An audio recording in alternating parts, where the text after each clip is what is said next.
Sanchez de Caracas. Son nom, affirmait le quotidien britannique, figurait sur l'un des 4 passeports découverts par la police française lors de la perquisition dans l'appartement parisien où ont eu lieu les meurtres.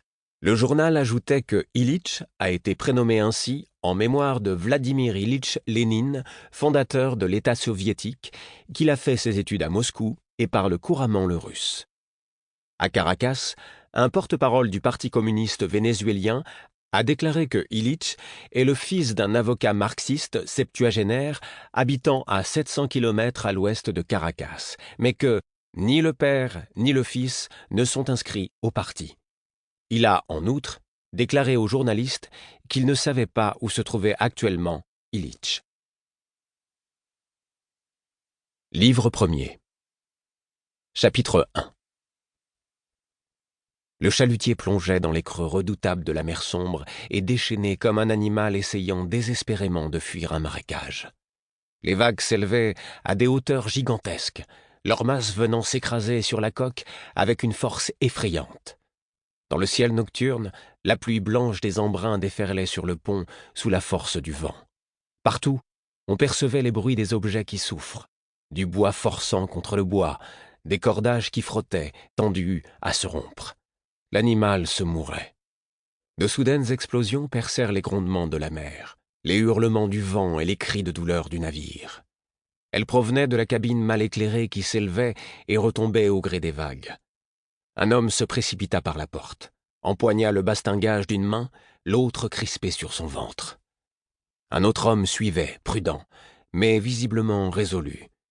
Il se cala dans l'encadrement de la porte, braqua sur l'autre un pistolet et fit feu encore une fois. Et encore une fois. L'homme cramponné au bastingage, courbé en arrière sous l'impact de la 4e balle, porta les 2 mains à sa tête. La proue du chalutier plongea soudain en une vallée creusée entre 2 lames géantes, projetant en l'air le blessé. Il bascula sur la gauche, incapable de retirer ses mains de sa tête. Le bateau se redressa, l'avant pointant hors de l'eau, et l'homme qui se trouvait sur le seuil fut précipité à l'intérieur de la cabine, tandis qu'une 5e balle allait se perdre dans le ciel. Le blessé hurlait, ses mains battant l'air pour s'accrocher à n'importe quoi, les yeux aveuglés par le sang, par les rafales d'embrun. Il n'y avait rien à quoi il pouvait se cramponner. Ses mains ne rencontraient que le vide.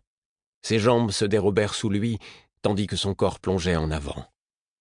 Le bateau roula violemment sous le vent, et l'homme, qui avait le crâne ouvert, plongea par-dessus bord dans les ténèbres déchaînées, tout en bas. Il sentit l'eau glacée qui l'enveloppait, l'avalait, l'aspirait vers le fond, le faisait tournoyer, puis le rejetait à la surface pour lui laisser tout juste le temps d'une coulée d'air. Un bref halètement, et il replongeait. Il y avait la chaleur, une chaleur étrange et moite à la tempe, qui le brûlait à travers l'eau glacée qui ne cessait de l'engloutir. Un feu, là où aucun feu n'aurait dû brûler. Il y avait la glace aussi. Une palpitation glaciale dans son ventre, dans ses jambes et sa poitrine. Ces sensations, il les éprouvait à la fois en même temps qu'il sentait la panique l'envahir. Il croyait voir son propre corps se tordre et tournoyer, ses bras et ses pieds luttant frénétiquement contre l'aspiration du tourbillon. Il sentait, il percevait, il voyait son affolement et sa lutte. Bizarrement en même temps, il y avait aussi la paix. C'était le calme de l'observateur détaché, séparé des événements, qui en avait conscience mais qui ne les subissait pas vraiment. Une autre forme de peur se répandit alors en lui, perçant à travers la chaleur ou la glace. Pas question de se laisser aller à la paix. Pas encore. Quelque chose allait arriver d'une seconde à l'autre maintenant.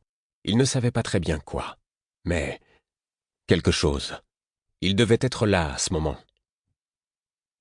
Il donna de furieux coups de pied, ses mains griffant les énormes murs d'eau au-dessus de lui. La poitrine en feu, il émergea à la surface, se débattant pour rester à la crête des lames noires. « Monte, monte !» Une vague monstrueuse vint l'aider. Il en chevauchait la crête, cerné par des poches d'écume et de ténèbres. « Rien. Tourne, tourne-toi !» Ce fut alors que cela arriva. L'explosion fut formidable. Il l'entendit à travers le fracas des eaux et du vent, et ce qu'il vit et entendit était comme un seuil qui conduisait à la paix. Le ciel s'embrasa comme un diadème étincelant, et à l'intérieur de cette couronne de feu, des objets de toute forme et de toute taille traversèrent l'embrasement pour replonger dans les ténèbres. Il avait gagné. Il ne savait pas comment, mais il avait gagné. Brusquement, il replongeait dans les abysses. Il sentait le déferlement des eaux s'abattre sur ses épaules, rafraîchissant cette brûlure douloureuse à sa tempe, combattant le froid glacial qui lui mordait le ventre et les jambes, et, oh, sa poitrine, quelle souffrance! Quelque chose l'avait frappé. Un coup stupéfiant, brutal et intolérable. Et ça recommença. « Laissez-moi tranquille. Donnez-moi la paix. » Et encore. Ses mains de nouveau griffèrent l'eau, ses pieds battirent les vagues. Et tout d'un coup, il sentit quelque chose. Un objet lourd et huileux qui suivait les mouvements de la mer. Il n'aurait pu dire ce que c'était, mais l'objet était là. Il le sentait, il le tenait. « Tiens bon, cela va te conduire à la paix, au silence des ténèbres et à la paix. » Les rayons du soleil matinal percèrent les brumes à l'horizon de l'Est, faisant étinceler bientôt les eaux calmes de la Méditerranée.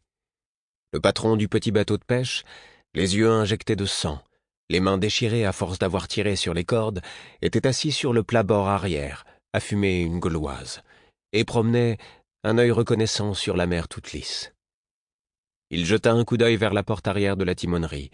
Son frère cadet remettait un peu de gaz pour rattraper leur retard, tandis qu'un matelot, qui à lui seul complétait tout l'équipage, vérifiait un filet quelques mètres plus loin. Il riait, et c'était bien. Il n'y avait guère eu d'occasion de rire la nuit dernière. D'où la tempête était-elle venue? Les bulletins météo en provenance de Marseille n'avaient rien annoncé. Sinon, il serait resté à proximité de la côte. Il voulait atteindre à l'aube les lieux de pêche à 80 kilomètres au sud de la Seine-sur-Mer, mais pas au prix de réparations coûteuses, et de nos jours, quelle réparation n'était pas coûteuse? Ni au prix de sa vie. La nuit dernière, il y avait eu des moments où la question s'était posée. « Tu es fatigué, hein, mon frère ?» lui cria son frère en souriant. « Va te coucher maintenant, laisse-moi faire. »« D'accord, » répondit-il, jetant sa cigarette par-dessus bord et se laissant glisser sur le pont jusqu'à un amas de filets. « Un petit somme me fera pas de mal. » Il était bon d'avoir un frère à la barre. Sur un bateau de famille, le pilote devrait toujours être un membre de la famille. L'œil était plus aigu. Même un frère qui parlait avec les beaux mots d'un homme instruit et contrastant avec son langage grossier à lui. C'était dingue. 1 an d'université, et voilà que son frère voulait fonder une compagnie. Avec un unique bateau qui, voilà bien des années, avait connu des jours meilleurs. Dingue. À quoi lui avaient servi ses livres la nuit dernière, quand sa compagnie était sur le point de chavirer? Il ferma les yeux, laissant ses mains trempées dans l'eau qui roulait encore sur le pont. Le sel ferait du bien aux meurtrissures laissées par les cordages. Les cordages qui, dans la tempête, ne voulaient pas rester en place. « Regarde là-bas !» C'était son frère. Il semblait qu'on ne voulait pas le laisser dormir. « Qu'est-ce que c'est ?» cria-t-il. « Par bâbord devant. Il y a un homme dans l'eau.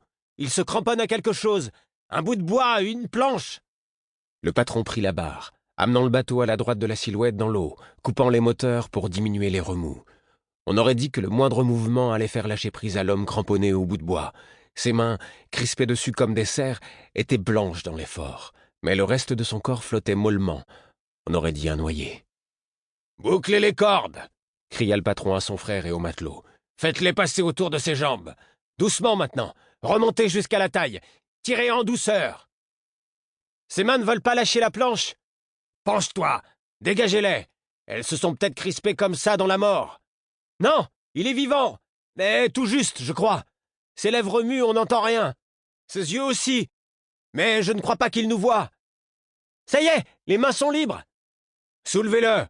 Prenez-le par les épaules et hissez-le doucement, doucement.